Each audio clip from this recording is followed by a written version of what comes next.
Assalamualaikum warahmatullahi wabarakatuh. Bismillahirrahmanirrahim. Alhamdulillahirabbil alamin wassalatu wassalamu ala asyrafil anbiya wal mursalin sayyidina wa maulana Muhammadin wa ala alihi wa ashabihi ajmain. Amma ba'du. Kaum muslimin muslimat rahimakumullah, sahabat cahaya dakwah yang kami muliakan. Kesempatan ini saya akan menerangkan tentang tata cara takbiratul ihram. Pertama,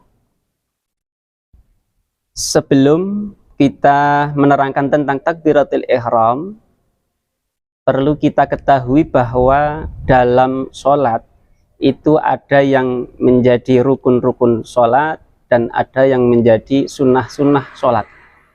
Yang menjadi rukun-rukun dalam sholat itu ada 13. Yang pertama adalah niat. Yang kedua berdiri bagi yang kuasa.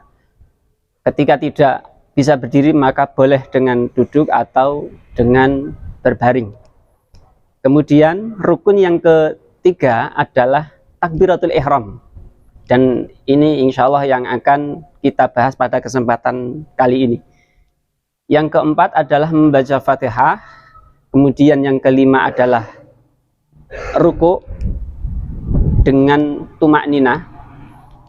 Yang keenam adalah i'tidal dengan tumakninah. Yang ketujuh adalah sujud 2 kali dengan tumakninah. Yang kedelapan duduk di antara 2 sujud dengan tumakninah.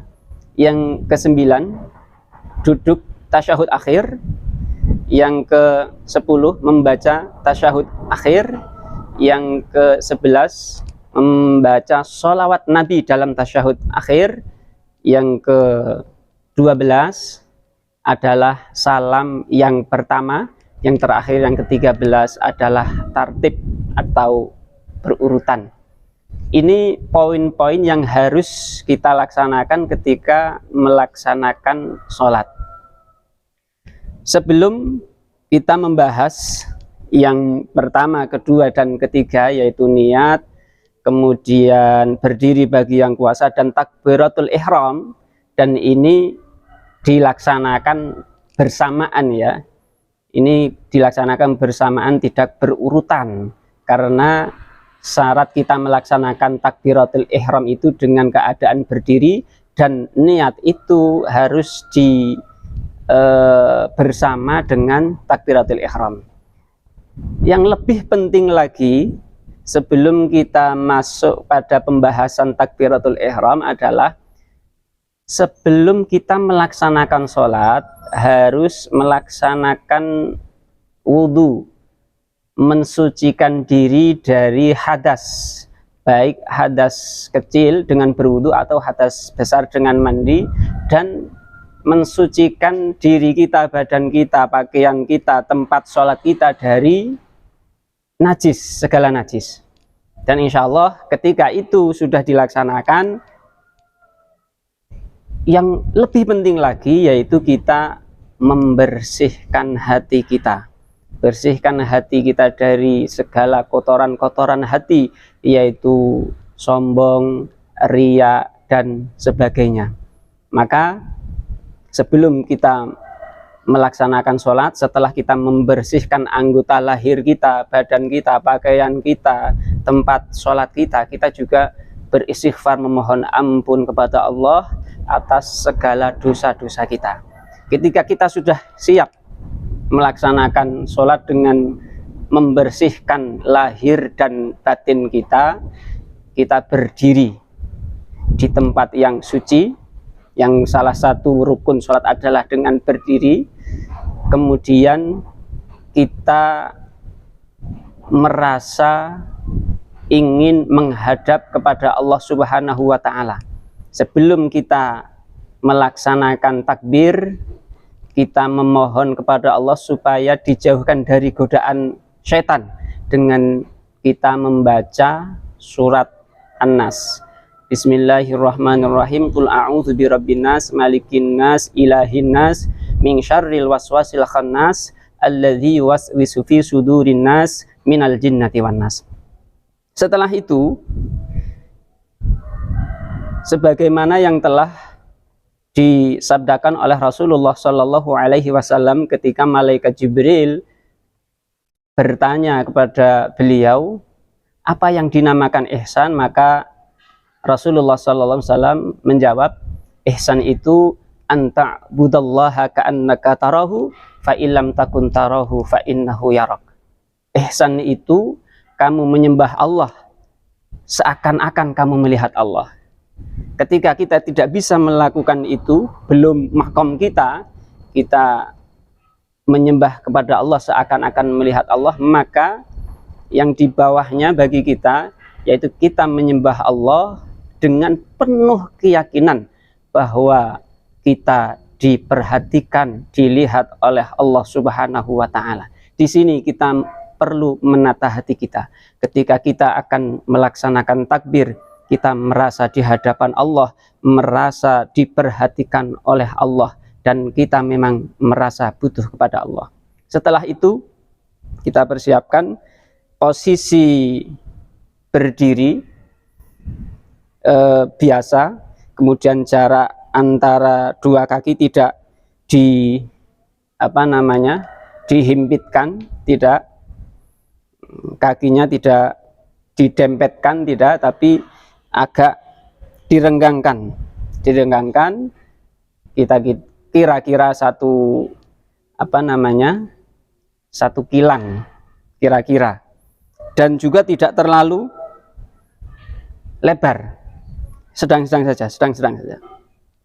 Setelah itu kita sudah menghadap ke kiblat, maka kita melaksanakan rukun sholat yang namanya takbiratul ihram, yaitu dengan membaca Allahu Akbar dalam keadaan berdiri dibarengi dengan niat sholat kita.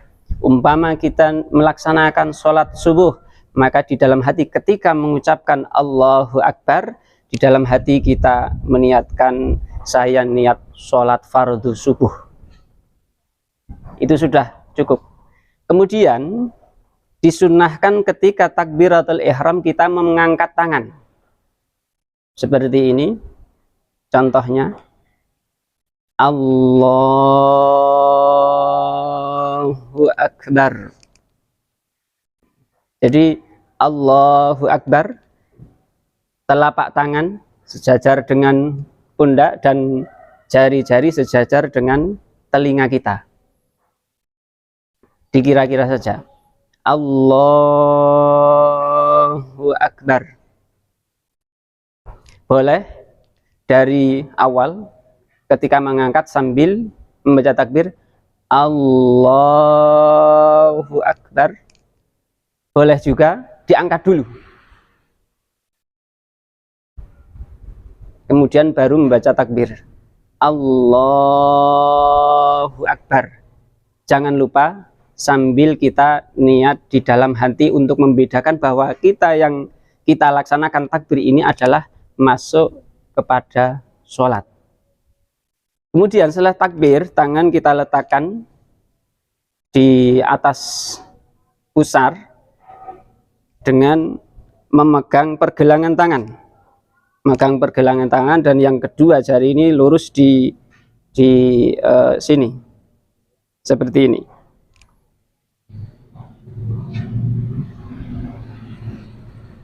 Dan ini termasuk sunnah-sunnah yang inti, yang menjadi rukun adalah bacaan takbir tadi Allahu Akbar beserta dengan niat. Ketika kita hanya begini saja kemudian membaca Allahu Akbar takbiratul ihram dibarengi dengan niat, maka sholat kita sah di situ. Kemudian setelah membaca takbir Allahu Akbar, kita membaca doa iftitah. Allahu Akbar kabira walhamdulillahi katsira wa subhanallahi bukratan wa asila. Inni wajjahtu wajhiya lilladzi fadara as-samawati wal arda hanifan musliman wa ma ana minal musyrikin. Inna salati wa nusuki wa mahyaya wa mamati lillahi rabbil alamin la syarikalah wa bidzalika umirtu wa ana minal muslimin.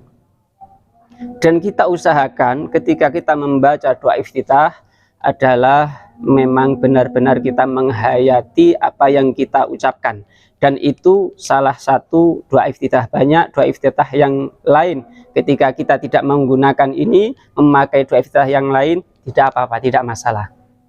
Kemudian yang ditekankan lagi oleh Imam Al-Ghazali ketika kita mengucapkan inni wajjahtu wajhiya lillazi fataras samawati wal ard, inni wajjahtu, sungguh aku menghadapkan wajahku terhadap zat yang menciptakan langit dan bumi.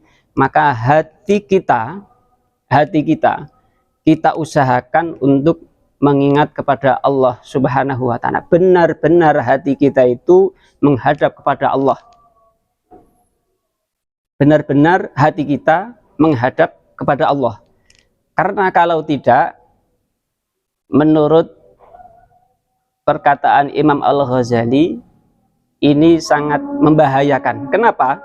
Karena kita mengucapkan aku menghadapkan wajahku terhadap zat yang menciptakan langit dan bumi, kemudian hati kita itu tidak mengingat Allah, maka kita tergolong orang yang berdusta. Karena ucapan dengan kenyataan tidak sama. Mungkin tentang bacaan takbir sampai di sini dulu untuk rukun sampai ketiga, yaitu niat, takbiratul ihram, dan berdiri. Semoga bermanfaat. Kita lanjutkan pada pertemuan yang akan datang adalah membaca Fatihah, ruku, dan seterusnya. Demikian yang dapat kami sampaikan, kurang lebihnya mohon maaf yang sebesar-besarnya. Kami akhiri, wassalamualaikum warahmatullahi wabarakatuh.